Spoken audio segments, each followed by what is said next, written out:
There's no such thing as a good or bad memory. There is no such thing as a good or bad memory. There's just a trained memory and an untrained memory. Does that make sense? Now, here's the thing. I grew up with these learning challenges. I had all these difficulties all through school, all through elementary, middle school, junior high, high school. I had all of these challenges. At the age of 9, I remember a teacher looking at me thinking I wasn't either smart enough to understand what she was saying or wasn't paying attention. She was talking to another adult and she said, "That's the boy with the broken brain." And I was like, at 9 years old, right? And so those kind of identity issues, those beliefs, does that make a difference? Yes, right? And a lot of people believe that they can't do certain things. They can just never remember names. So I could teach them a strategy, but if the belief is not changed, what happens? It's not, because it becomes self-fulfilling. I remember running a marathon, and preparing for it, I read a chapter of one of the books, and it was on the psychology of running a marathon, right? The mental part. And it said this verbatim, word for word, because I'm a memory expert. It said, "Your brain is like a supercomputer, and your self-talk is a program it will run.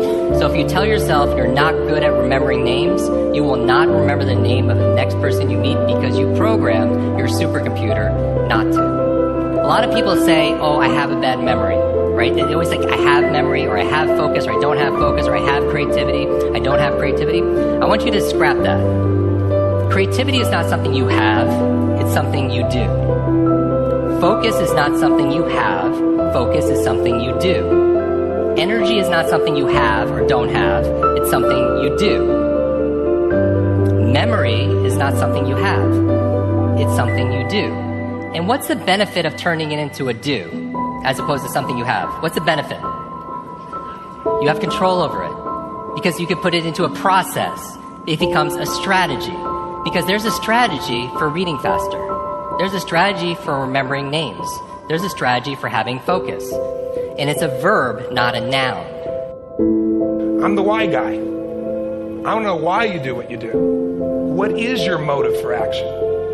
What is it that drives you in your life today, not 10 years ago, or are you running the same pattern?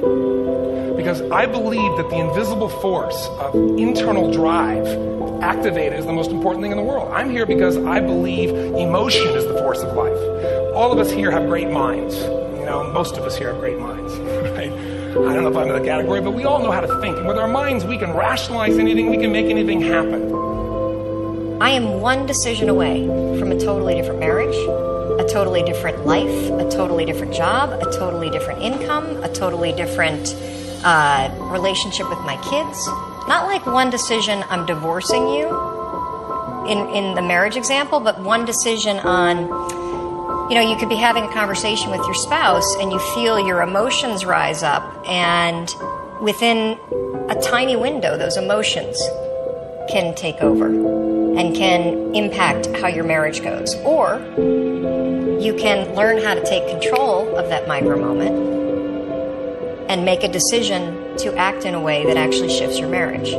Your life comes down to your decisions, and if you change your decisions, you will change everything. The mind has the tactical advantage over you at all times. At all times of your life, the mind has a tactical advantage over you. Why is that?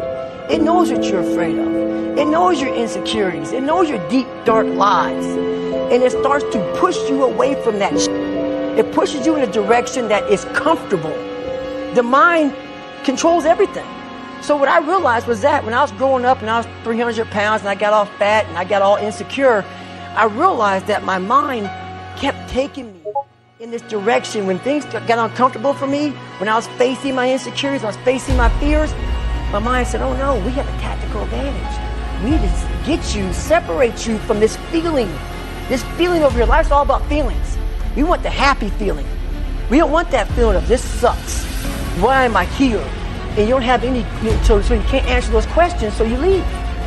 I started realizing that if in that moment you can answer those questions, and you are now in charge of your brain versus your brain ruling you, that's where all that stuff comes from. So the 40% rule is all of that. You get to 40%, your brain says, "We're done.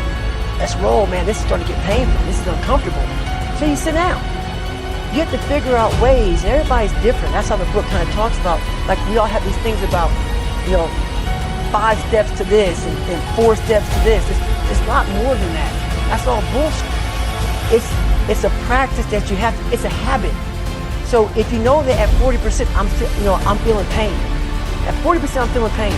That's where the 40% rule kicks in. Now it starts. Okay, I'm feeling pain. My mind's saying all this shit to me. It's saying, get out of here, run, leave. The fight or flight kicks in.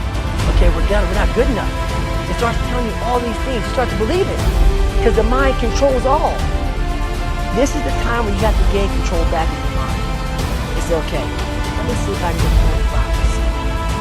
45%. And once you start giving yourself more and more hope, and start realizing, okay, the mind starts to be, okay, what are you doing? We're supposed to be going right, and you're going left. You start then controlling your mind. Start finding more in yourself, and then it goes from 40% to a lot further than that. But that's the start of it, though. Get to the spot where your mind is saying stop. Wherever that is, you gotta get there first, and then that's when that starts to work for you. You gotta control yourself in that moment. Let me give you the secret once and for all right here. Work. A lot. Based on what your mouth is saying. You want to be a millionaire? You need to become a workaholic. Right? You want to have good work-life balance and great family and be on the softball team and raise your kids and make $100,000? That's an amazing, let me just say it real quick. That's a ridiculous life. Making $100,000, that's a ridiculous life. You make $47,000 and see your kids and do your thing and be happy. That's great. Right? But don't talk shit. Talk your reality. Talk your truth. Create a framework that you can follow. Because the only people listening to your excuses or your bullshit are your loser fucking friends. What is in us? We have no idea until we start trying hard. And I mean really trying hard when you're obsessed with, hey, this is my new norm. My new norm is that, wow, this isn't always fun. It's not always meant to be fun. And that's when you know you're trying hard. People want to know how to stop the laziness, and they want to know how to stop the procrastination. You want to improve?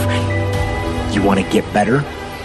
You want to get on a workout program or a clean diet? You want to start a business?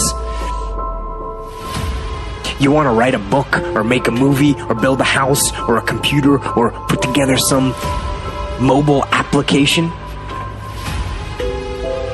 Where do you start?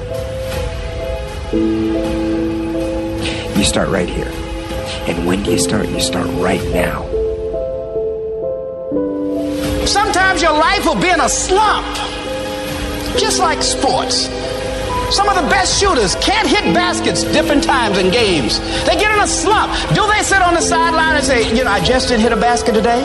No, they continue to execute. I suggest to you that if you are facing a challenge, don't stop. Stay busy. Work your plan. Continue to do those things that you know that work for you after you have evaluated yourself in the situation. Continue to move. Stay busy, stay busy, stay busy. Do not take the easy way out. Do not give up based on instinct. If you are forced to stand down, to retreat, so that you can rebuild and reattack, so be it. But make that decision based on logic, not on the instinct of surrender and defeat. Get up. Go. Fight on.